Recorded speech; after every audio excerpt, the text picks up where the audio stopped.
Hello, नमस्कार दोस्तों। आज हम बात करेंगे यूपीएल लिमिटेड स्टॉक के बारे में और जानेंगे इसके इम्पोर्टेंट सपोर्ट और टारगेट के बारे में। साथ ही ये वीडियो आपकी एजुकेशन के लिए है, बाय सेल की कोई एडवाइस नहीं है। फिर भी आप ट्रेड करते हैं तो अपने फाइनेंशियल एडवाइजर से कंसल्ट करें। तो चलिए वीडियो की शुरुआत करते हैं। अगर आप यहाँ पर देखेंगे तो स्टॉक में डाउन ट्रेंड दिखाई दे रहा है और अगर आप देख रहे होंगे तो स्टॉक ने यहाँ पे लो बनाया था, फिर स्टॉक ने यहाँ पे लो बनाया था, फिर स्टॉक ने यहाँ पे लो बनाया था, फिर स्टॉक ने यहाँ पे लो बनाया। अब स्टॉक जो है हमारे इस लो को ब्रेक करने का इंतजार कर रहा है। तो ये जो लो बनाया है 452 का बनाया और स्टॉक में यहाँ से लो बनने के बाद एक अप ट्रेंड भी आया था, पर फिर स्टॉक ने हमारी इन्वर्टेड हैमर बना दी और स्टॉक हमारा यहाँ से फिर से गिरते हुए नजर आ रहा है। अब अभी हमें क्या करना चाहिए?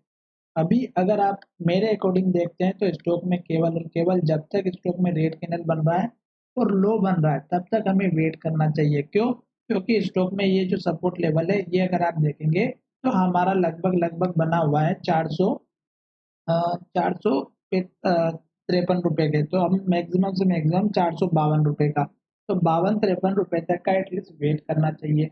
अब दूसरा रीजन यहाँ पे वेट करने का क्या है कि स्टॉक अभी गिरते हुए चल रहा है और स्टॉक अगर हमारे इस लो को तोड़ करके नया लो बना देगा तो हम यहाँ पर फिर से इस पॉइंट पे फंस सकते हैं। तो इसलिए हमें जल्दबाजी नहीं करनी चाहिए। दूसरी बात, स्टॉक सपोर्ट लेने के बाद अगर फिर से ऊपर की तरफ जाता है तो आपको इस कैंडल के हाई का यानी कि इस कैंडल के लो का अपना पहला टारगेट रखना है और दूसरा टारगेट इस कैंडल के हाई का रखना है। अभी फिलहाल स्टॉक में देखिएगा, यहाँ पर अगर आप देखेंगे तो लगातार रेड कैंडल बनी और लो बनते बनता गया। इस कैंडल में लो नहीं टूटा और ऊपर गया तो हमें यही इंतजार करना है कि स्टॉक लो अगर बना रहा है तो हमें कब तक का वेट करना चाहिए। तो ये एक लेवल बना दिया, सपोर्ट लेकर के ऊपर की तरफ अगर जाता भी है तो आपको इस कैंडल का एक छोटा सा टारगेट रख देना है। तो ये लेवल अगर आप देखेंगे तो 484 का है और उसके बाद के टारगेट की अगर हम बात करें तो इस कैंडल के हाई का रखना है। तो ये दो सपोर्ट लेवल हो गए,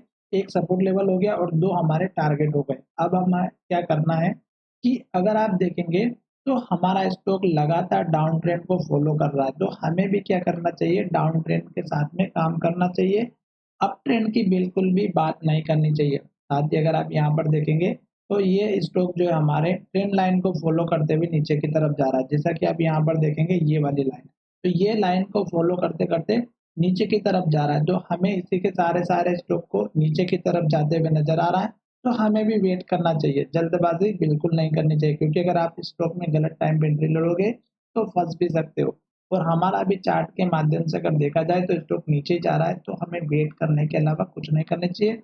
अगर हमारा ये हाई ब्रेकआउट हो जाता है और इसके ऊपर अगर स्टॉक क्लोजिंग देता है तो हमें फिर एक स्ट्रॉन्गनेस दिखाई देता है और इस कैंडल के लो का जो कि 528 का है, ये आप उसके बाद का टारगेट रख सकते हैं। तो यहाँ पर ये आपके टारगेट दिखाई दे सकते हैं। तो इस तरह से आपको क्या करना है, यहाँ पर हमारा सपोर्ट और रेजिस्टेंस रखना चाहिए। और आशा करता हूँ कि ये वीडियो आपको पसंद आया होगा। अगर वीडियो पसंद आया है तो चैनल को जरूर सब्सक्राइब करें। तो चलिए वीडियो को यहीं विराम करते हैं। धन्यवाद, मिलेंगे नए वीडियो में।